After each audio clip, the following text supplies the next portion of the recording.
O God, creator of all life, bless the unsung lives of countless Christian women in every century who were your hands and feet, who kept alive your compassionate presence by feeding the hungry, nursing the sick, clothing the naked, comforting the sad, praying and petitioning, strengthening those in prison, teaching the stories, sewing and singing, weeping and rejoicing. Grant us the wisdom to discern our ministries in this day as our foremothers found theirs. Lead us in new and timeless forms of discipleship, and let us joyfully find our place in the procession of praise, offering our varied gifts and voices together with them and Mary, the mother of our Savior, Jesus Christ. Amen. Amen. Welcome to each and every one of you. This is our third year that the Episcopal Women's History Project has offered a Lenten series.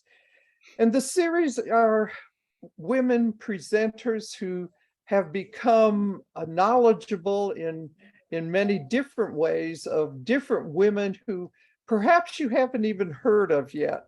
But today we're going to have a presentation that, of course, you will have heard about the Philadelphia 11, the first women who were ordained priests.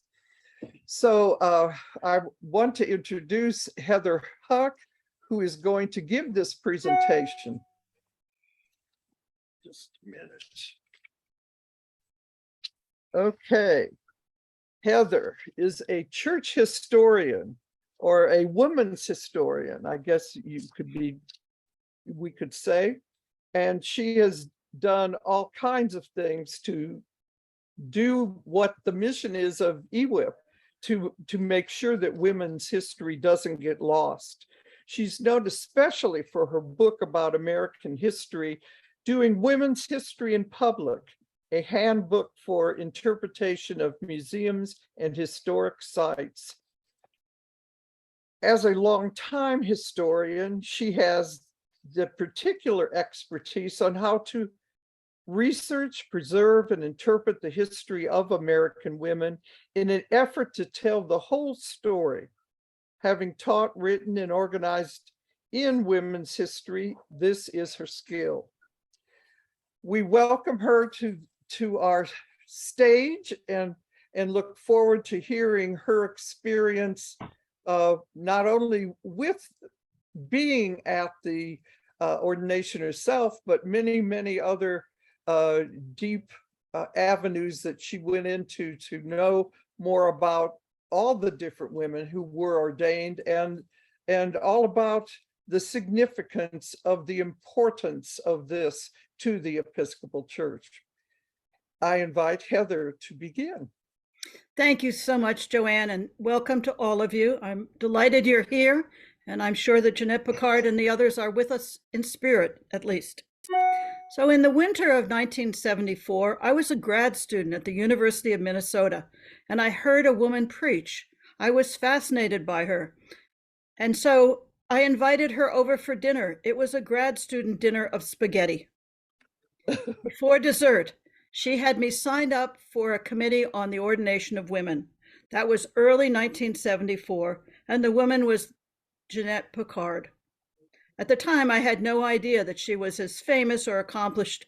I might not have invited her if I'd known that, but I found her fascinating, and I found her to become a really dear friend and special person.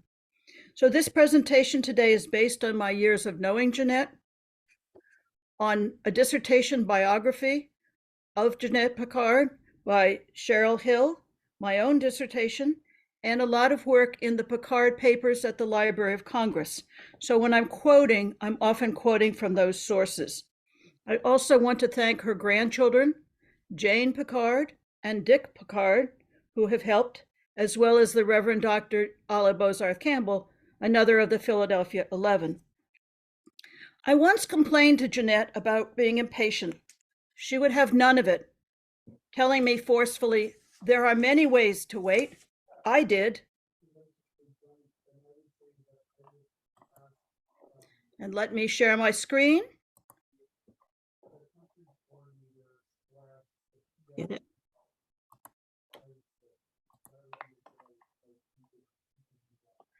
Jeannette was one of a whole community of amazing Episcopal women: Deaconess Brown, the Reverend Sue Hyatt, the organizer for the women, known as the Bishop to the Women, Alla Bozarth Campbell, whose book Diamonds in the Stony Field has just been published, and of course, the amazing Reverend Dr. Polly Murray, who was so generous in lending me her files and helping me as well. Jeannette was born in 1895 and lived until 1981. She did many, many things during those years, and I want to talk about them now. She grew up in a wealthy family in Evanston, Illinois. Her father, a very distinguished orthopedic surgeon. Does everybody, excuse me, Heather, can everybody see the slides? No, I cannot.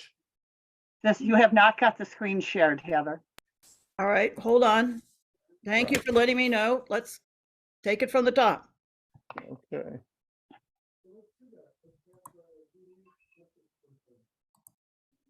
Yes, the show is important.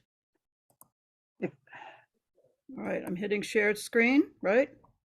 Yeah, and then you have to pick you have to have the slides open in another. Here There we you go. go. She's File. got it. She's got it. There Okay, we there we go. go. All right, Oh, everybody, wow. my apologies. No, that's okay. I'm a historian, not a technician. Woo! All right, everybody, here we go. So Okay. Marion Brown in the upper left, Sue Hyatt in the lower left, Alla Bozarth celebrating her 40th anniversary of her ordination, and Polly Murray. As I said, 1895 to 1981. She was born in Evanston, Illinois, in a wealthy family. Her father, Dr. John Ridlin, was an eminent orthopedic surgeon. Her mother, Emily Robinson, a classic Victorian woman. But she lost her twin sister, her identical twin sister, at age 3, when they were playing with a toy stove, but real matches. Her sister caught on fire and died 3 days later from the burns. Jeannette said she needed to live for both of them, and she did. Otherwise, her family was fun and rambunctious. When a beau asked her older sister to marry him, if she would cease dancing and behave more properly, her sister told him she could not reject her family ways and rejected him. Jeannette encountered other Protestants, but clearly was an Episcopalian ever since, quote, a dear old lady friend, quote, had invited her to go to church. She loved its rituals and its beliefs. When she was 11, her mother asked her what she wanted to be when she grew up. The correct answer, of course, was mother and having many children, like her own mother of 9, who had 9. Instead, Jeannette said she wanted to be an Episcopal priest. Mrs. Ridlin fled the room in tears. For her, she was expected to be a debutante and then get married and have children. Her determined approach to life showing early. Instead, she wanted to go to college. Do you really want to go to college? Her father asked. Yes, sir, I do. To which her father said, very well then, you shall go. Here you see it says she entered Bryn Mawr in the fall of 1914 with President M. Carey Thomas. But in fact, she had to go spend a year at the Shipley School to get ready to go to Bryn Mawr. She struggled, but she got in. And at Bryn Mawr, President Thomas had the approach to interview each of the 102 incoming students to ask them what they wanted to do and wanted to be. When she asked Jeannette, Jeannette said, I want to do something impossible. I want to be a priest in the Episcopal Church. President Thomas encouraged her, telling her, I'm sure that would be possible by the time you graduate, my dear. Yes, there's some chuckles here. At Bryn Mawr, Jeannette wrote a long and thoughtful paper arguing for women priests in the Anglican Communion. She found that women had the necessary intellectual, moral, and physical abilities to be priests, presumably including herself. She recognized gender differences, but argued for equality, and noted that while men had, quote, more brute strength, unquote, women endured more pain at childbirth, except for men when wounded in war. And this is, of course, during World War I. While dated, she wrote the paper in 1916. It remains powerful. While she initially struggled academically, she graduated with honors.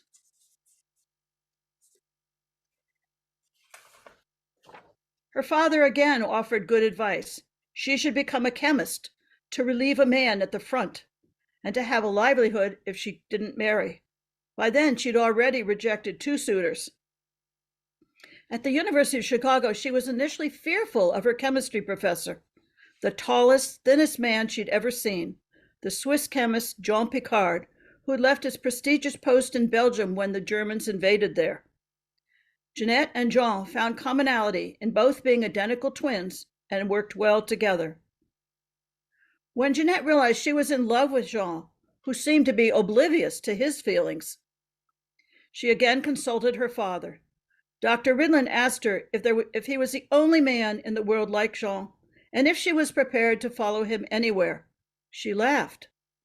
Jean had a twin brother, also eminent in the balloon world, Auguste Piccard, who was quite famous already for his balloon work.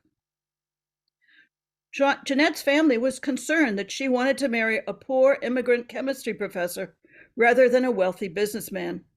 So this 1965 entry, while accurate, is quite misleading.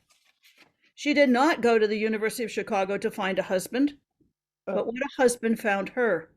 They had a strong, complementary, and deeply loving 44-year marriage.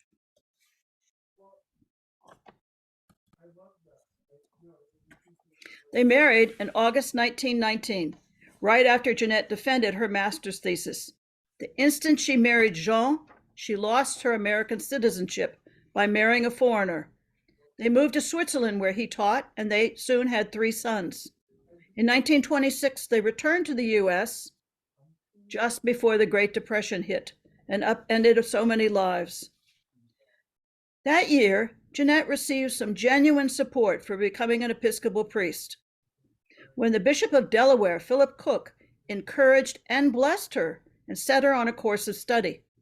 She already had a spiritual advisor, Father Powell of the Anglican Society of St. John the Evangelist, whom she had met years ago at Bryn Mawr and who supported her for many years.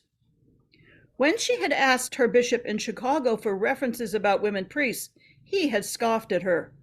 In response, she became expert on Tertullian and St. Paul, writing along in defense of St. Paul, which was a constant argument that she and I had about St. Paul. Anytime we wanted to argue, it was about St. Paul. Jeannette took being a mother very seriously as being Jean's partner. Like her own childhood home, theirs was a lively one. She once told me they resolved a family debate about how cats can land on their feet. They set up a landing spot, somehow tied the cat's tail to its legs, and proved that a cat's tail is crucial to it landing safely. Years later, her son Paul was disgusted when a seminary refused Jeannette admittance because they said they lacked a bathroom for her. His response? She's lived with 4 males for years. But the family struggled financially during the Depression. Jeannette noted her life seemed full of dishes, dirt, and debt. And when her youngest son was a baby, their kitchen caught on fire, becoming a mass of flames. Jeannette raced to the 2nd floor where her 3 sons were sleeping, got the 2 oldest out onto a bay window, and then rescued the youngest. She showed the determination that was such a refrain in her life. The next day, she had nothing but deep gratitude towards God. Quote, "In broken, disjointed words, I thanked God." In her essay, Why I Go to Church, she dismissed many reasons for not going to church, but she knew that she would always find a friend, God, there.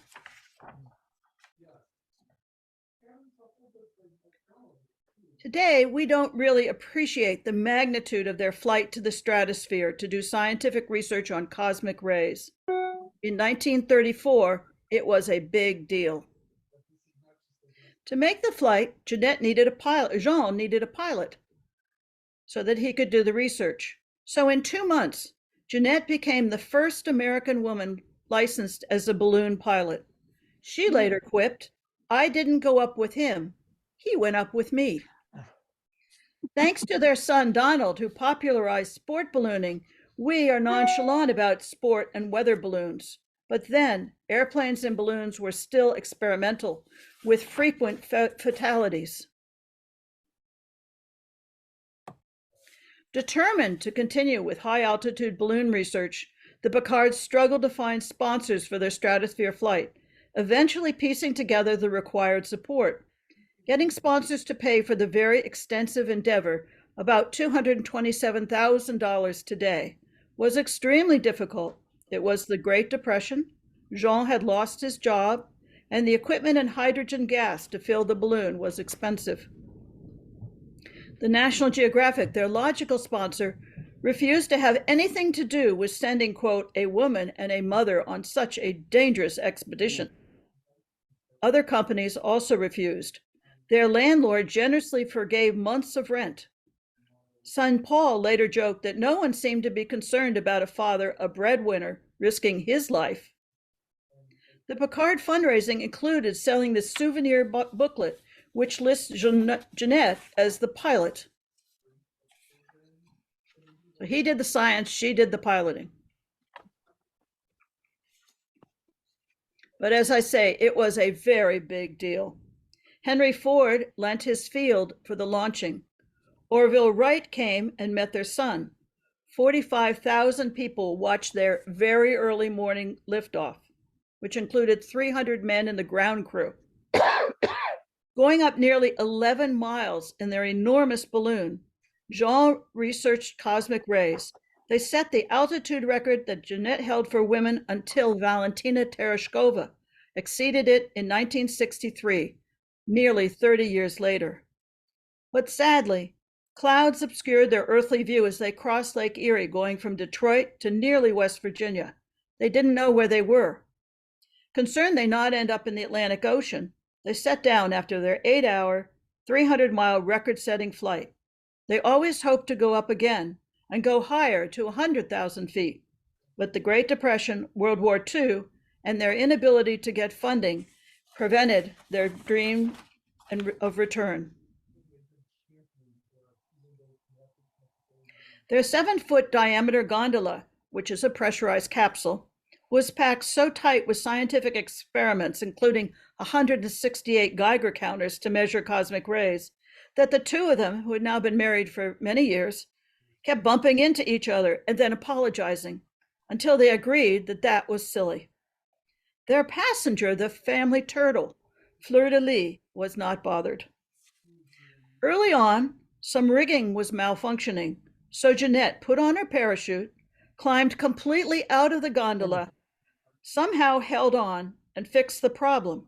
She said, quote, "I was the pilot. It was my responsibility."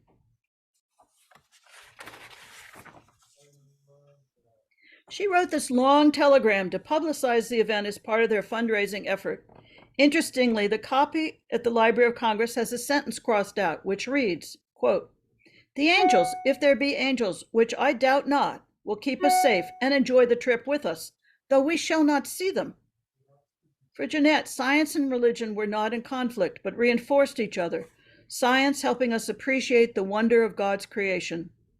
Jeannette found the experience of the stratosphere flight reinforced her faith.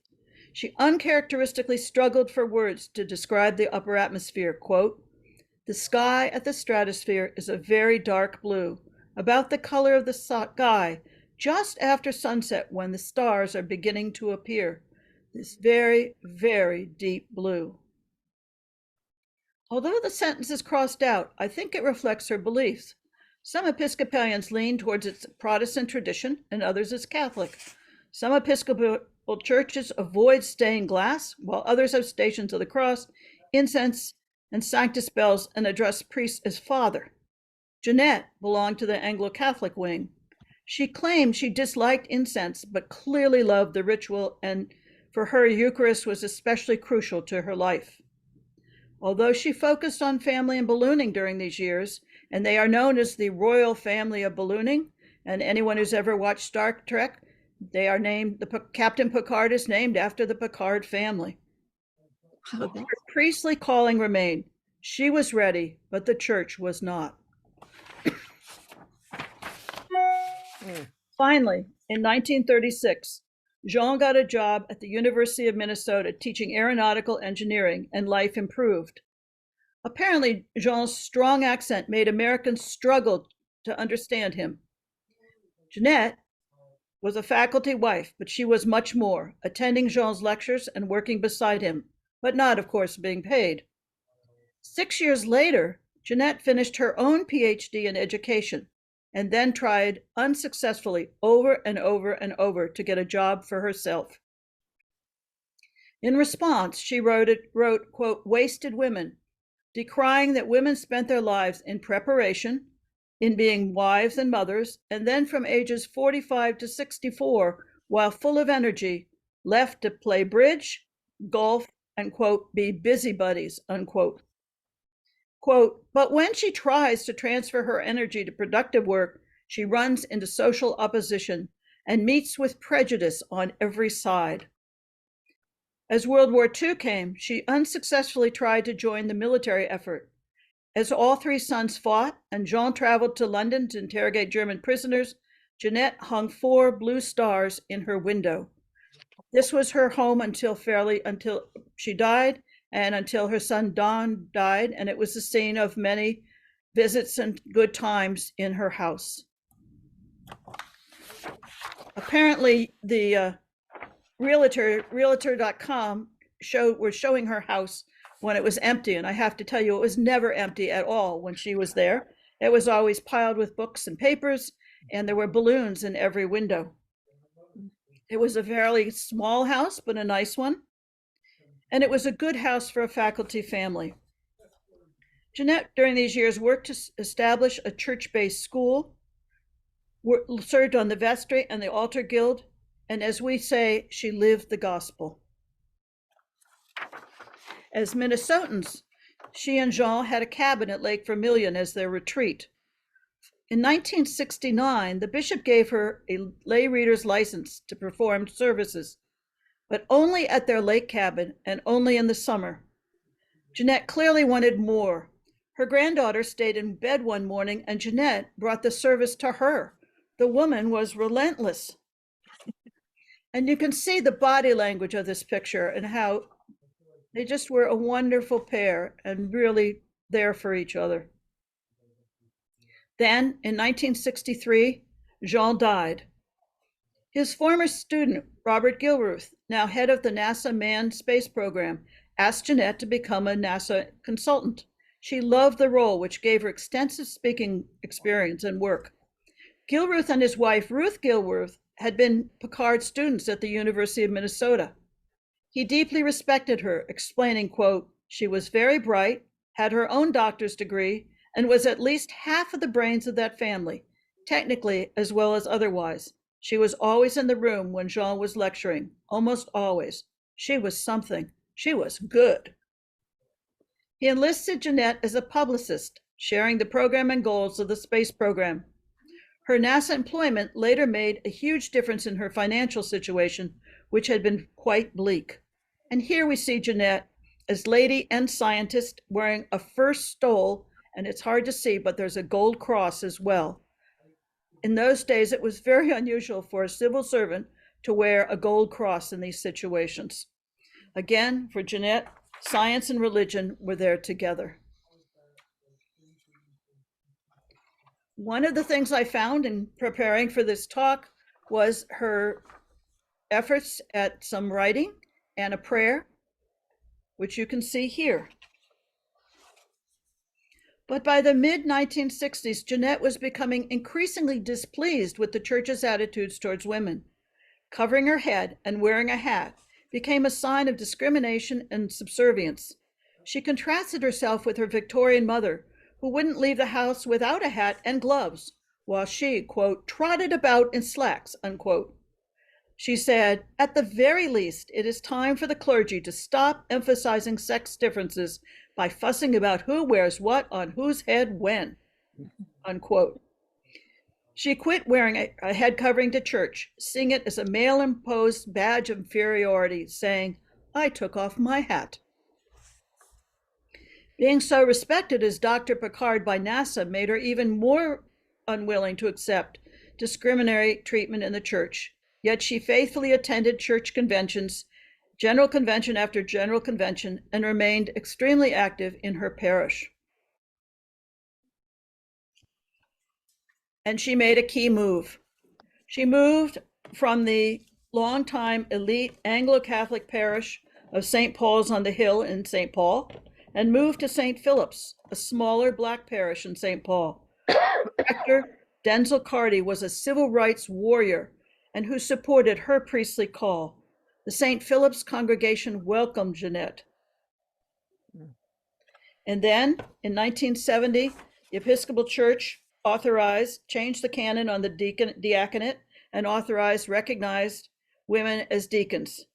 The two bishops of Minnesota ran into Jeannette and happily declared, now we can do it. Now they could ordain her a deacon. And she was ordained at St. Philip's with its rector, Denzil Carty, here, and her daughter, Jane, as well. Her ordination to the priesthood would not be as seemingly uncomplicated for any of them. I hope you see her hair up and the wonderful smile on her face, because you can begin to see that she was generally a very joyful person with a lot of humor and determination. In 1972, she was assisting as a deacon at St. Philip's. Her son, Paul, a political science professor, characterized her growth as evolving from an aristocrat to a Democrat. Becoming much more involved with the Black community was key to her evolution. And then in 1972, although she had extensive formation in the Episcopal Church, she went to General Theological Seminary for a year. A 77-year-old grandmother who relished the experience. Other early seminarians included Dr. Pauli Murray, who had just left her tenured professorship at Brandeis. And I can only imagine what a class with the two of them would have been. I would love to see it. And I would not have wanted to got in the crossfire if they had disagreed. Just before the 1973 General Convention in Louisville, Jeannette predicted that between women's ordination to the priesthood and the proposed changes on marriage to allow divorced people to remarry, quote, "It promises to be an exciting 2 weeks." It certainly was. It was bitterly disappointing. Canonical change for women's ordination did not pass. The opposition had organized, which it hadn't in 1970 when it looked much more problematic or much more possible. The Episcopal Church women voted against it. The new presiding bishop opposed women priests. Many meetings followed. By early 1974, when I first met Jeannette, she was deeply discouraged. Already past retirement age, she questioned if she would live long enough to become a priest. She served as a deacon and preached wherever she could. And then, in early 1974, in July, a phone call came. Did she want to join the technically illegal ordination being organized at Philadelphia? Some women found it too risky or simply lacked the courage for such a bold step. Jeannette did not hesitate. Quote, 11 of us said, yes, let's go ahead. And her 79-year-old presence lent gravitas and helped counter arguments that these women were just a bunch of women's libbers, one of many charges against them. Her former rector, now retired Bishop Daniel Corrigan, ordained Jeannette. Photographs show a swarm of clergy covering each of the ordinand's heads. Joy and fear of violence mixed.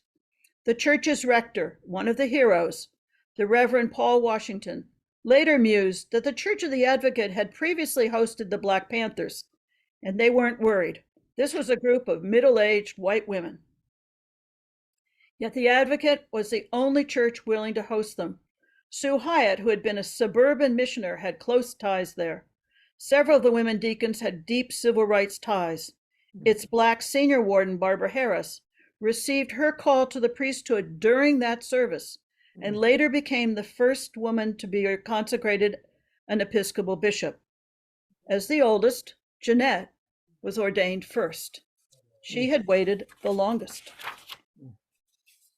And here, if you look carefully, in the middle is Reverend Denzil Carty's bald head, her son John, and there in the middle is Jeannette.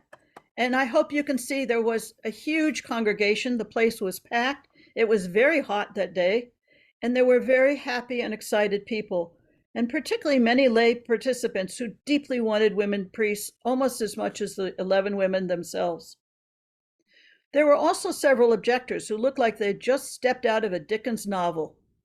They claimed that ordaining women had the, quote, scent of perversion and was schismatic with the Roman Catholic and Eastern Orthodox churches.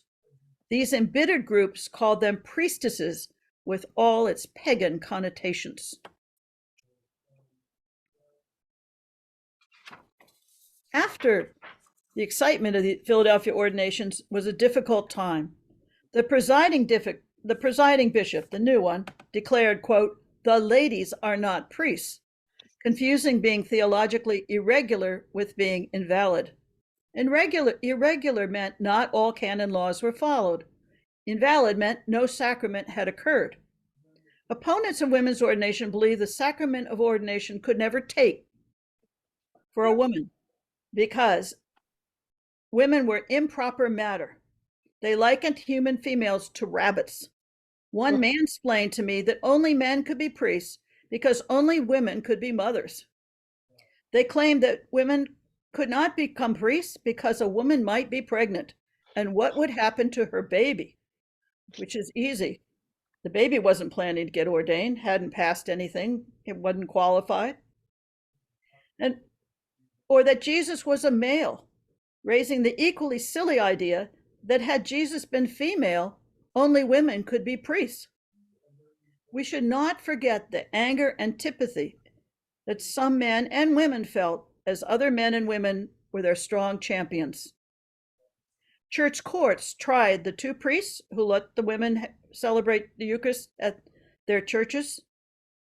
And in July 1975, Minneapolis, we held a happy celebration which featured both of the Minnesota women priests, Jeannette Piccard and Olive Bozarth Campbell, who renewed their priestly vows. And you'll notice we also featured balloons in honor of Jeannette and her stratosphere flight. In September 1975, 4 more women were ordained priests in Washington, D.C. The church was in turmoil. The summer of 1976 was intense as we got ready for General Convention.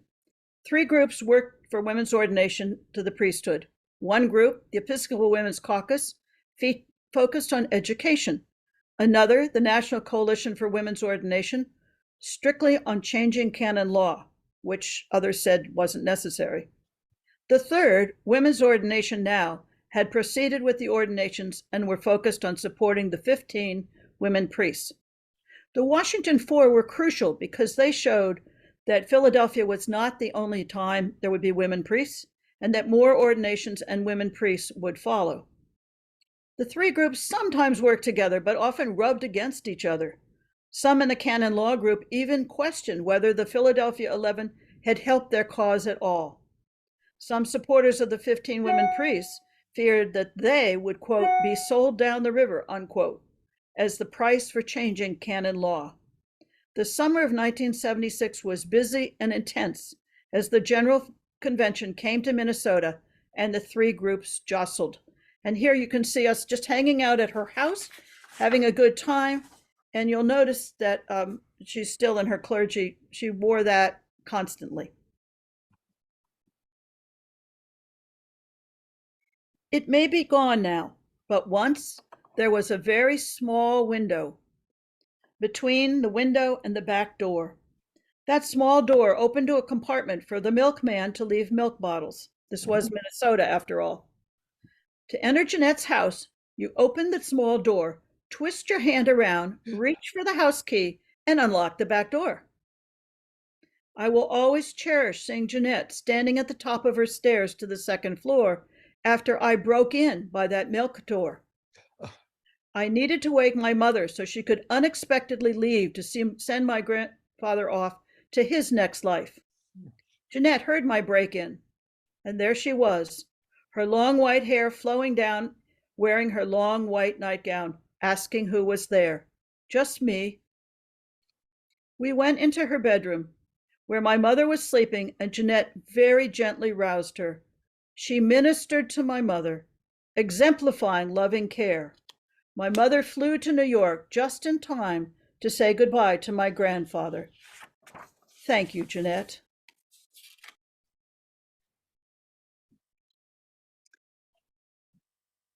The vote passed on September 7th, 1976. My grandfather had died the day before. And here we see Jeannette and her granddaughter, Catherine Piccard, who also sought and ended up being an Episcopal priest, and a look of great concern, because this was a time of great fear and worry as to what was going to happen to the 15, in contrast to where Jeannette wore her, I would call it her uniform, and you can see her cross and her, I don't see a balloon there, but she had a balloon pin that she wore, and two of the pins, this one was the Women's Ordination Now pin, and I think that was the National Coalition pin. After the vote passed, the New York Times quoted the Reverend Carter Hayward, another of the 15, who accurately stated, "This has not been an event, it has been part of a process that has been going on for decades." While the principle had been accepted, the fate of the Washington 4 and Philadelphia 11 remained. Initially, the House of Bishops voted to force the 15 to be, quote, reordained, a bizarre theological concept. Miraculously, the House of Bishops reversed themselves and authorized each of the bishops with women priests in his diocese to decide how to proceed. Nor did the Episcopal Church split in half, as some opponents had predicted. And then, in January of 1977, at St. Mark's Cathedral in Minneapolis, Bishop McNary of the Diocese of Minnesota held a service welcoming Jeannette and Alla as priests. They were regularized into full status as Episcopal priests in a joyful service, where 18 months before, Roman Catholic women had committed themselves to fasting and praying for their Episcopal sisters, which means we still owe them some fasting and praying. Later, the next Bishop of Minnesota, Bishop Anderson, made the Reverend Dr. Jeannette Piccard an honorary canon at the cathedral. She deserved it. So as she said, there are many things you can do while you're waiting, and she certainly did them all. She had waited 68 years before she could become a priest, and next year it will be 50 years. These are the buttons that have now been designed for people who help us with the film, and I am going to ask that the wonderful film on the Philadelphia 11 be shown, the trailer, because this is getting ready for the 50th anniversary, and we really appreciate all of you listening, and we will answer questions afterwards. We hope you enjoyed that. Thank you very much, Heather. That was wonderful. We have one comment. Joan, would you like to tell your story? You've never had an election. Sure. When I was my parish as a layperson in South Bend, the minister there was very much opposed to women's ordination. He tried all of the things that were brought up. You know, we would be splitting off from the Roman Catholics and causing a bar. And I just looked at him on that one and said, well, sometimes we need to lead the Catholics. And then he went on, you know, women can't do it because they might have a baby on Sunday morning and not be able to be at church. And I said, usually you have a pretty good idea on a pregnancy and you can schedule supply clergy. What do you do when a man has a heart attack? And he just sputtered because he couldn't come up with an answer. So yeah, it was those kinds of things were being mouthed all around the church at that point by high church people. Yes, and they were mouthed for a couple decades after it. Oh, yeah. Probably yet today. But I'll tell my story, and it's a good one for me. Pan gave a talk a couple of years ago about Peggy Bosmeyer, who was the first woman priest in Arkansas. And when I went to the Commission on Ministry in 1990, and she was the president of the commission, and it was August, and she was pregnant with twins at the time. And we had a wonderful conversation, and I said, do you think I can do it? And she says, if I can do it, you can do it. And it's what you're saying, Joe, that her church loved her and cared for her and went with her through this journey. And it's a wonderful thing. Heather, I'm just so amazed. I learned so much today. Not only theological things, but the Piccard name being for the Star Trek. That's a good one.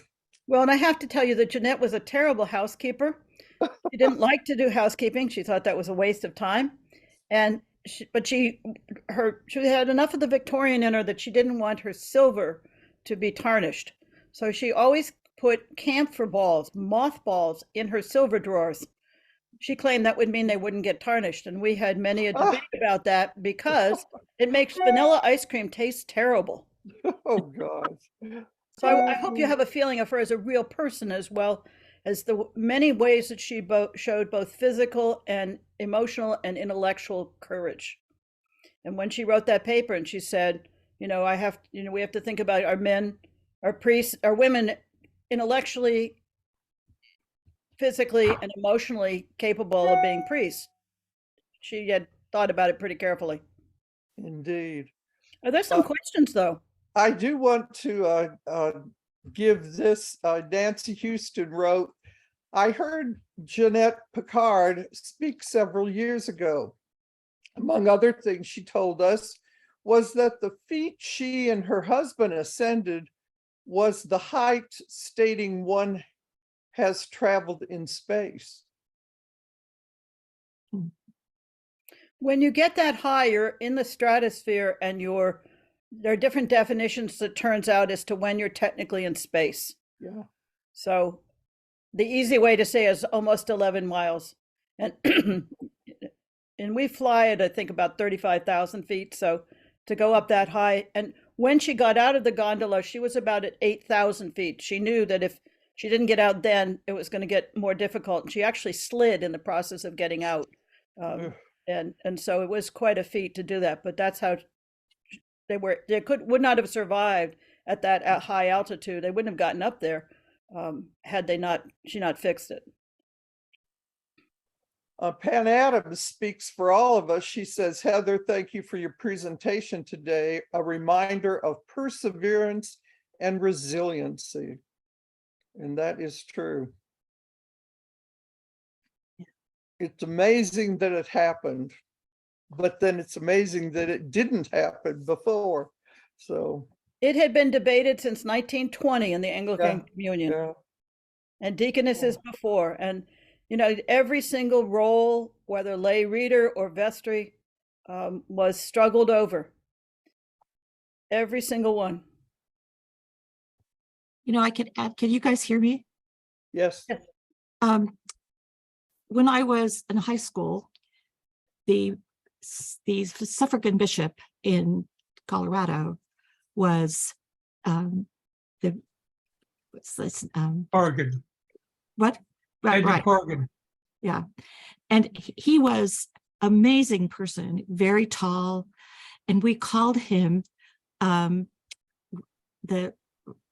guy that wrote the letter. Ichabod Crane. Yeah, Ichabod Crane, because he was so tall and his thing was so tall. And when he was elected in Colorado, he was also elected, I think, in Minnesota at the same time. And ultimately, the writing bishop called him and said, you can choose whichever you want, but if you go to Colorado, you'll save a diocese. And that is actually what he did. He was that, and I can imagine him saying, okay, let's get these women adored.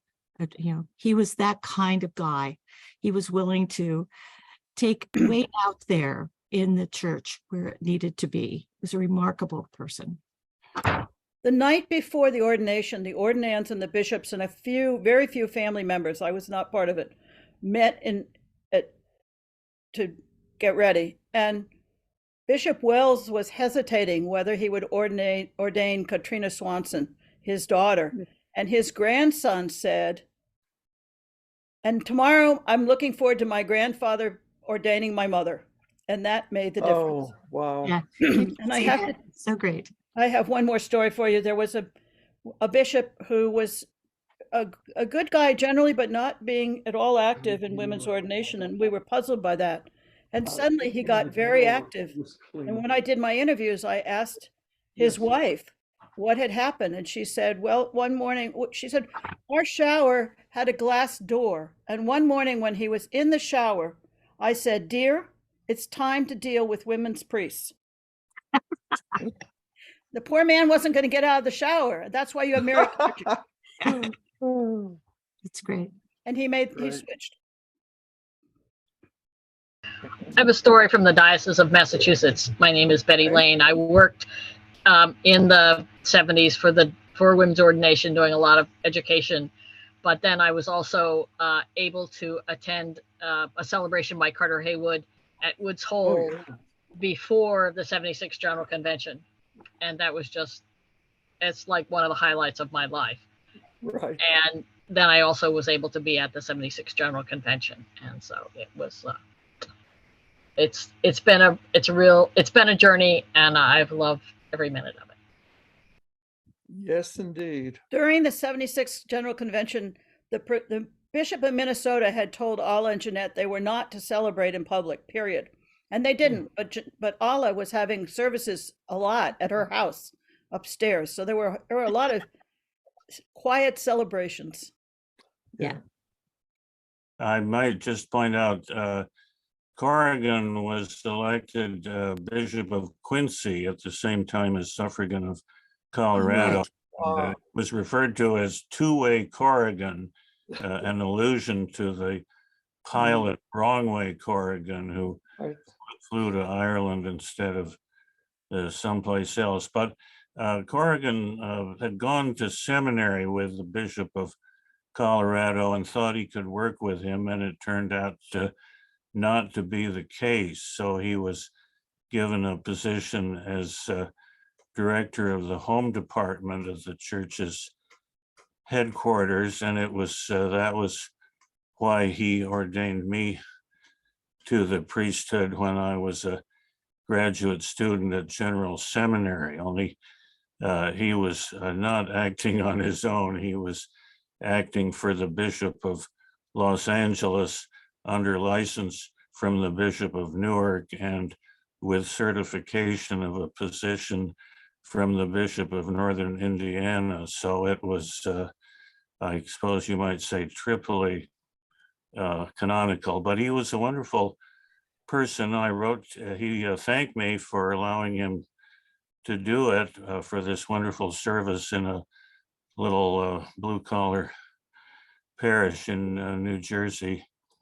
And I wrote to him on the 10th and 25th anniversaries and got a nice reply. He was very sentimental. I wasn't surprised that he had taken part in the Philadelphia event. And I'm glad to meet you, Heather, after having corresponded with you and even talked on the phone when I was writing an article on the subject and benefiting from your, I think, very well written and objective dissertation on the subject. Thank you. Well, Yes, it was finished in 1981. You can never know when your past will come back and haunt you. Are there other questions that people have? Yeah, there were several comments. Sarah Pritchard talked in her comment. Are you able to unmute and tell your story? I think so. What's her name? Sarah Pritchard. Sarah Pritchard, and a longtime friend of Heather's as a research librarian at the Library of Congress when Heather was doing research in Washington.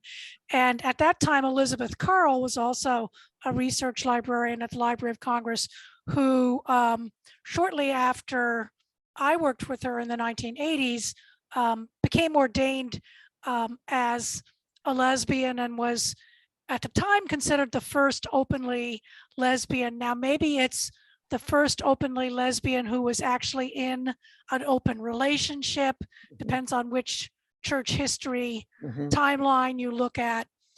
But I became quite fascinated with the number of women and men that I encountered over the years who either were in ministry and left it and became librarians, or were librarians and went into the ministry.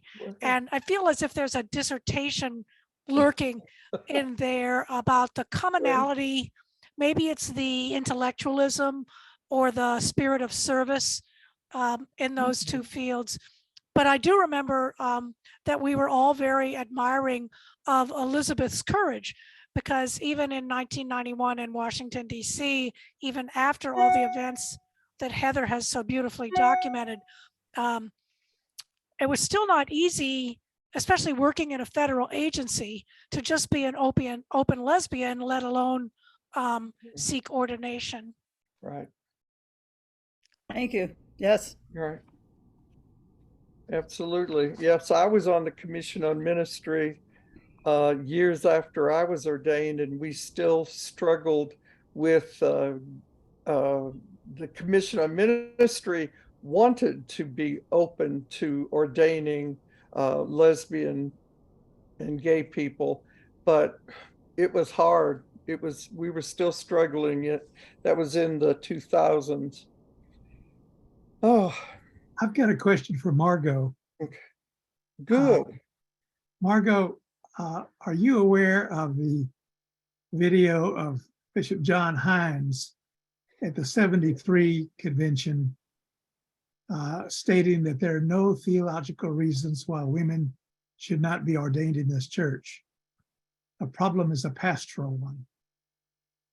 Have you ever seen that video? She might not still be there. Margot, are you gone? I don't see her. She might have left. She's here. Hello, She's can you coming. hear me? She's here. Okay. Go ahead, Margot. Right? I had to pick up my son and his friends, so I've been listening. But what was the question? Okay. I didn't hear the question. The question is, are you aware of Bishop John Hines' statement at the 73, his final address to convention, stating that there are no theological reasons why women should not be ordained in this church? The problem is a pastoral one. I am not familiar with that statement, no. I've got the video. I shot the video of that, You did. so I'll make it available to you. Wonderful. Thank you so Yay. much. Yay. Well, thank you all so much for being here. And I'm sorry about our snafu last week, but I think we have a wonderful talk that has been recorded and will be up on YouTube for anyone who was not able to attend this presentation today. I want to invite you all to tomorrow is our fourth session that we will have the Reverend Dr. Lauren Francis Winter, and she will tell the story of Sarah Patton Boyle, who was one of Virginia's most prominent white civil rights activists. So I hope that you can come. And again, we have all of our talks are on YouTube. So if there's something you weren't able to attend, you can go see these at your leisure. And I would end by inviting you all to become part of the Episcopal Women's History Project. The purpose is exactly what's happening with this Lenten series. The purpose is to keep the history of women in the Episcopal Church alive, be it people who are famous or people who nobody knows about yet. So we're always trying to get a combination of all of those, so that you know in your parish or in your work, of people whose lives are incredible. They're doing wonderful ministry, but perhaps they have not been on the forefront. So if you want to bring them to our attention and get involved with EWIP, I welcome you to do so. So I hope we will see you tomorrow. Thank you for being here, and thank you for spreading the good news. Thank you, Heather. Welcome. Thank you. Great. It was great. Until tomorrow. Bye-bye. Everyone.